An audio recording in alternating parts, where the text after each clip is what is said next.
కలుగు చేయదా అని ఇక్కడ వాక్యం సెలవిచ్చిన విధంగా యథార్థ ప్రవర్తన మనం కలిగి ఉన్నప్పుడు, తప్పు చేయనప్పుడు భయపడాల్సినటువంటి అవసరము లేదు.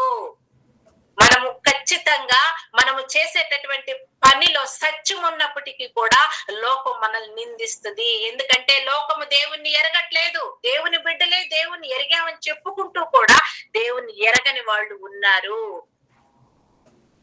అలాంటి జనాల మధ్య మనం జీవిస్తూ ఉన్నప్పుడు నిందలకు, అవమానాలకు, ఆటంకాలు ఉన్నాయి, నిరాకరణలు ఉన్నాయి. వీటన్నిటినీ కూడా మనం ఏం చేయాలంటే వాటన్నిటిలో కూడా ధైర్యంగా మన ఆత్మీయ యాత్రలో మనము ముందుకు కొనసాగాలి. ఎవరు వచ్చి మనల్ని చేయి పట్టుకొని రా ముందుకు నడవని నడిపించే వాళ్ళు ఎవరు ఉండరు.